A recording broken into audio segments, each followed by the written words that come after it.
नमस्कार. मराठी भाषा विश्व या माझ्या यूट्यूब चॅनलमध्ये आपल्या सर्वांचं पुन्हा एकदा स्वागत. मागच्या व्हिडिओत आपण इयत्ता 10वी अक्षर भारती म्हणजेच इंग्रजी माध्यमाचा शाल हा पाठ पाहिला होता. राग जाधव हे त्याचे लेखक होते. आज आपण त्याचा स्वाध्याय बघणार आहोत. चला तर मग सुरू करूया. प्रश्न पहिला, उत्तरे लिहा. पु ल व सुनीताबाई यांनी दिलेल्या शालीचा लेखकाने पाठात केलेला उल्लेख. पु ल व सुनीताबाई यांनी दिलेल्या शालीचा लेखकाने पाठात पुलकित शाल म्हणून उल्लेख केलेला आहे.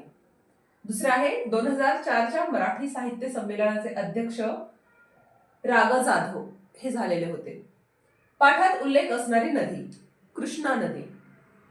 सभा संमेलने गाजवणारे कवी नारायण सुर्वे. नारायण सुर्वेंचा सभा संमेलन गाजवणारे कवी म्हणून उल्लेख केलेला आहे. प्रश्न दुसरा आहे, शालीचे पाठात आलेले विविध उपयोग लिहा. या पाठामध्ये शालीचे काय काय उपयोग आलेले आहेत हे आपल्याला लिहायचे. त्यामध्ये सन्मानासाठी, उभेसाठी, शोभेसाठी, पोटासाठी आणि गौरवासाठी असा आपण शालीचा उपयोग करू शकतो. पुढचा प्रश्न आहे, खालील प्रसंगी लेखकाने केलेली कृती लिहा. एका बाईचे बाळ कडाक्याच्या थंडीने कुडकुडत होते. लेखकाने या प्रसंगी काय केलेलं आहे? लेखकाने बाईला हाक मारून खिडकीतून शाल व 5-50 रुपयांच्या नोटा दिल्या. दुसरं आहे, म्हातारा अशक्त भिक्षेकरी कट्ट्याला लागूनच चिरगुटे टाकून व पांघरून कुडकुडत बसल्याचे पाहिले. त्यावेळेस लेखकाने काय केलं तर आपल्याकडील 2 शाली त्याला दिलेल्या आहेत. लेखकाने त्याला आपल्या जवळील 2 शाली दिल्या. पुढचा प्रश्न आहे चौथा, कारणे शोधून लिहा. एका बाईच्या बाळासाठी शाल दिल्याच्या घटनेची ऊब पुलकित शालीच्या उभेपेक्षा जास्त होती. कारण जो काही पहिला त्यांचा अनुभव आहे त्याच्यावरचा हा प्रश्न आहे. त्यामागे लेखकाची आपुलकीची, माणुसकीची भावना होती. शिवाय त्या शालीच्या उभेची त्यावेळी त्या बाळाला जास्त गरज होती. असं उत्तर दिलं या ठिकाणी अपेक्षित आहे. दुसरं आहे, शालीच्या वर्षावामुळे नारायण सुर्वे यांची शालीनता हरवली नाही. कारण ते स्वभावतः शालीन होते. पुढे, लेखकांच्या मते शालीमुळे शालीनता जाते. कारण सन्मान करण्याच्या रूपाने आपण खरे तर एक शालीन जग गमावून बसण्याचा मोठा धोका यामध्ये असतो असं लेखकाला वाटतं. पुढचा प्रश्न आहे, आकृती पूर्ण करा.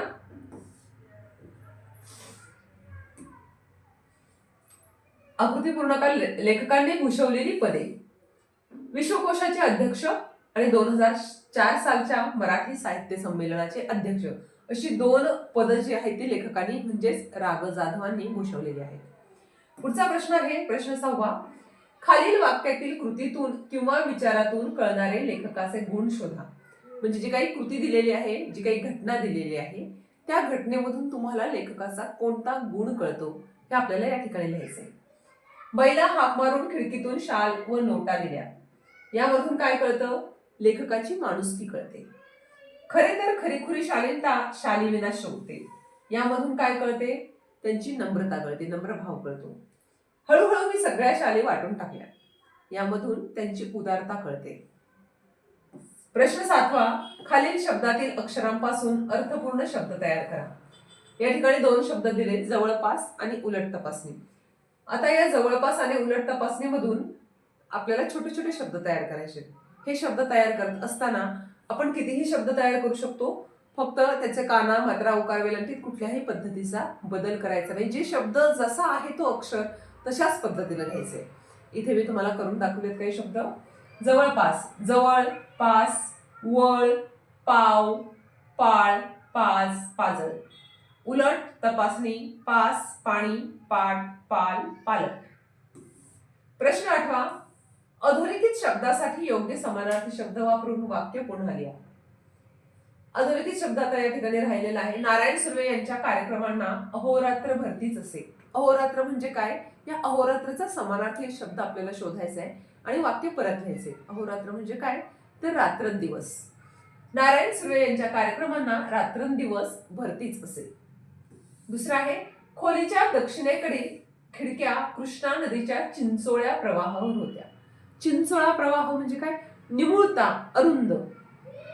खोलीच्या दक्षिणेकडील खिडक्या कृष्णा नदीच्या अरुंद किंवा निमुळत्या प्रवाहावर होत्या. मी सगळ्या शालींचे गाठोडे बांधून निकटवर्ती मित्राकडे दिले. निकटवर्ती म्हणजे काय? जवळचा मित्र. मी सगळ्या शालींचे गाठोडे बांधून जवळच्या मित्राकडे ठेवले. प्रश्न 9वा, पुलकित हे उत्तर येईल असा प्रश्न तयार करा. उत्तर, प्रश्न असा आहे, लेखकाने सुटकेस मधील कोणती शाल काढली? त्याचं उत्तर येईल पुलकित. लेखकाने खिडकीतून बाईला नोटा व पैसे दिले. या घटनेची ऊब कोणत्या शालीच्या उभेपेक्षा अधिक होती? या ठिकाणी बघा, आपण प्रश्न विचारला की त्याची उत्तर देत असतो, पण आपल्याला असा प्रश्न तयार करायचा आहे की ज्याचं उत्तर पुलकित असेल. आणि या ठिकाणी मी 2 प्रश्न तुम्हाला तयार करून दाखवलेले आहेत.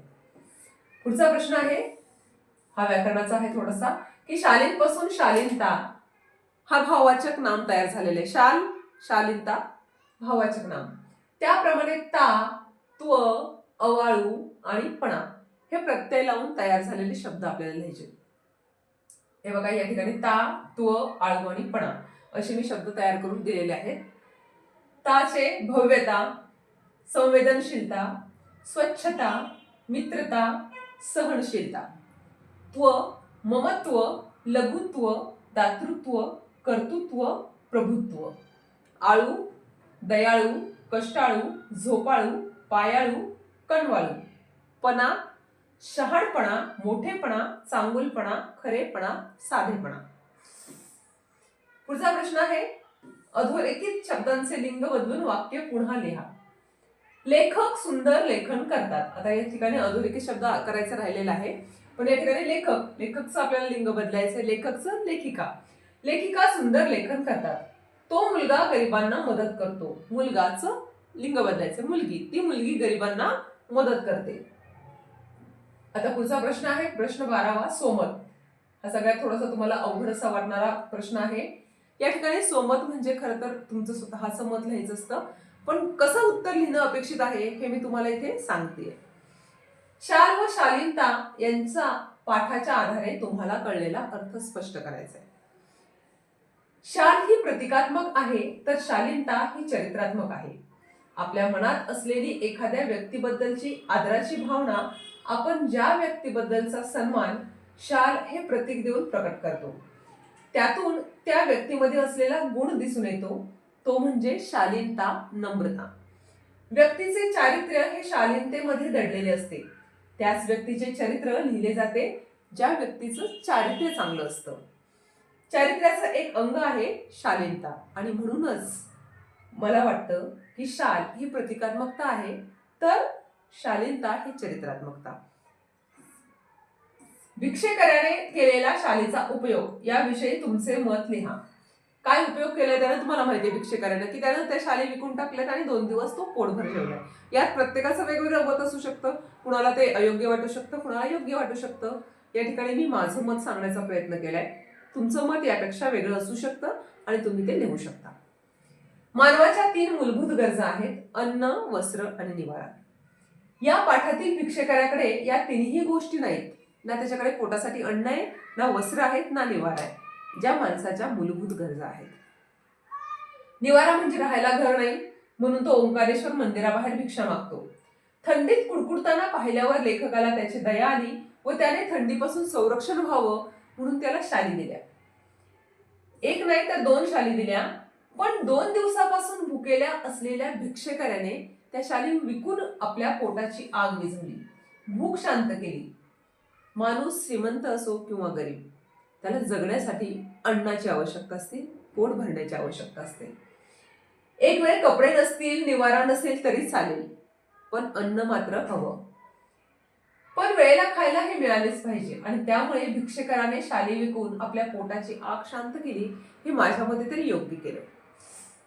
पुढे, लेखकाच्या भावना जशा शाल या वस्तूशी निगडीत आहेत, तशा तुमच्या आवडीच्या वस्तूशी तुमच्याही भावना निगडीत असतील तर त्या तुमच्या शब्दात सांगायच्यात. म्हणजे प्रत्येकाची वेगवेगळे वस्तूशी भावना निगडीत असेल. या ठिकाणी थोडंसं मी सांगण्याचा प्रयत्न केलेला आहे.